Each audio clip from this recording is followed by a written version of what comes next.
तो इजराइल और हमास का युद्ध दिनों दिन और भीषण होता चला जा रहा है। रफाह कैंप से इजरायली हमले की जो तस्वीरें सामने आ रही हैं वो बेहद चौंकाने वाली हैं। अहम वक्त पर नेतन्याहू किसी की नहीं सुन रहे हैं, यहां तक कि अमेरिका की भी नहीं।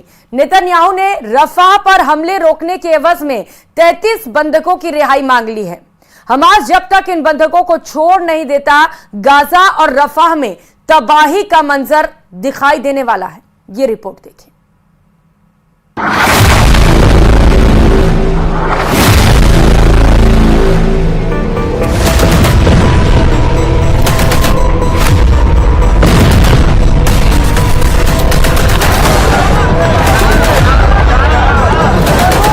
धुएं का उठता गुबार,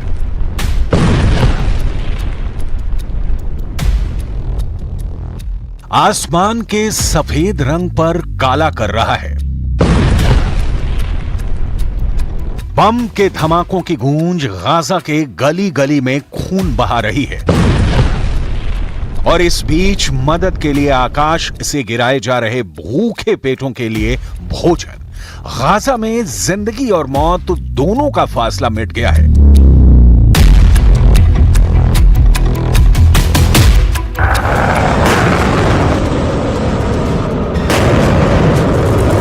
इजरायल अपनी पूरी सामर्थ्य के साथ गाजा को रौंद रहा है। प्रचंड युद्ध के आगाज के बाद गाजा के निवासी सुकून का एक पल भी गिन गिन कर जी रहे हैं। पता नहीं कब बम का गोला गिरे और जान चली जाए। गाजा की सबसे लेटेस्ट रिपोर्ट आपको आगे दिखाएंगे। उसके पहले एक चौंका देने वाली रिपोर्ट जो बताती है कि गाजा की मिट्टी बारूद से नहा चुकी है। तबाही किस लेवल पर और कितनी हुई है, ये देखकर आप सन्न रह जाएंगे। गाजा की बर्बादी के इनसाइड स्टोरी जो पश्चिमी मीडिया में छप रही है, वो दिखाने से पहले इजरायल के प्रधानमंत्री बेंजामिन नेतन्याहू के लिए एक बुरी खबर आई है, वो देख लीजिए। बेंजामिन नेतन्याहू को डर है कि आईसीसी यानी इंटरनेशनल क्रिमिनल कोर्ट उनके खिलाफ अरेस्ट वारंट जारी कर सकता है। ये कार्रवाई गाजा में इजरायली एक्शन के मामले में हो सकती है। इसके लिए दक्षिण अफ्रीका समेत अन्य देशों ने याचिका दाखिल की है।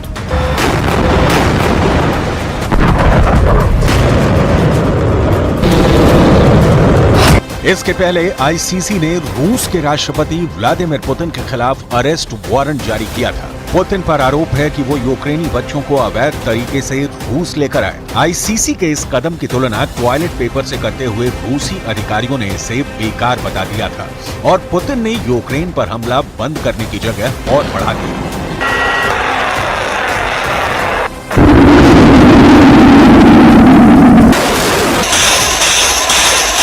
इंटरनेशनल क्रिमिनल कोर्ट की ताकत कितनी है? क्या आईसीसी पुतिन और नेतन्याहू जैसे नेताओं को गिरफ्तार कर सकता है? इसकी डिटेल आपको आगे दिखाएंगे, लेकिन उसके पहले नेतन्याहू के नए इरादे देख लीजिए। नेतन्याहू ने कहा है कि मेरे नेतृत्व में इजरायल अपनी आत्मरक्षा और अधिकार को कमजोर नहीं होने देगा। इंटरनेशनल क्रिमिनल कोर्ट के किसी भी प्रयास को हम कभी स्वीकार नहीं करेंगे। मध्य पूर्व एकमात्र लोकतंत्र और दुनिया के एकमात्र यहूदी देश के सैनिक और अधिकारियों को गिरफ्तार करने की धमकी अपमानजनक है। हम इसके आगे नहीं झुकेंगे। नरसंहार करने वाले आतंकवादियों के खिलाफ हमारी लड़ाई जारी रहेगी। हम अपनी रक्षा करना कभी बंद नहीं करेंगे।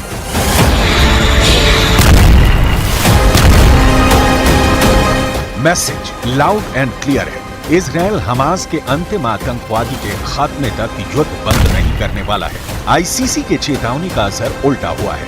कयास लगाए जा रहे हैं कि आईसीसी के फैसले से होने वाले दबाव से ध्यान हटाने के लिए इजरायल कोई बड़ी कार्रवाई कर सकता है। ये ध्यान देने वाली बात है कि कुछ दिनों पहले ही नेतन्याहू ने ब्रिटेन और जर्मनी के विदेश मंत्रियों से मुलाकात की थी। इस मामले में मदद भी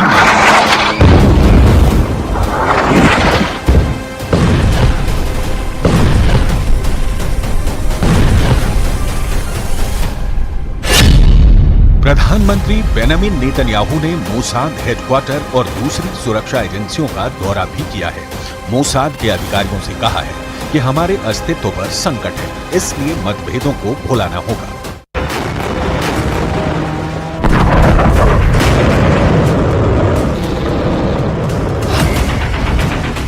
मतलब इजराइल ने गाजा को नस्तो नाबूद करने के लिए एक और सीक्रेट प्लान की तैयारी कर ली है।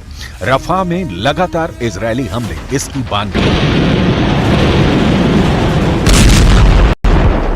इजरायली प्रधानमंत्री बेंजामिन नेतन्याहू पर इंटरनेशनल क्रिमिनल कोर्ट का कोई असर नहीं है, लिहाजा ये समझना बहुत जरूरी है कि क्या आईसीसी के पास ऐसी कोई ताकत नहीं है कि वो इजराइल के खिलाफ कार्रवाई कर सके।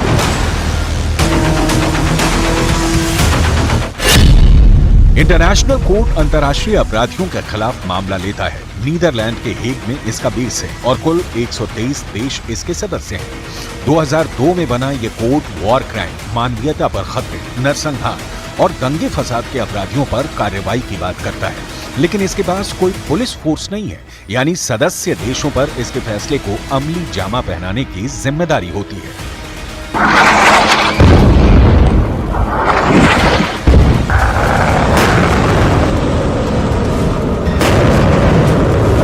आईसीसी ने प्रक्रिया तो शुरू कर दी है, लेकिन यह लगभग असंभव है कि इंटरनेशनल कोर्ट नेतन्याहू पर हाथ डाल सके। अपने लगभग 24 साल के इतिहास में ऐसा कोई भी मामला नहीं जिसमें इसने किसी देश के नेता या ताकतवर शख्स के खिलाफ कार्रवाई की हो।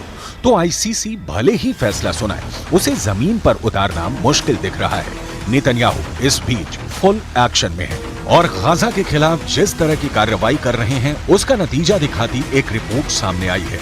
इजरायल के गाजा में जारी हमलों से किस तरह का नुकसान हुआ है, इस पर संयुक्त राष्ट्र के एक शीर्ष खनन अधिकारी ने बड़ा दावा किया है।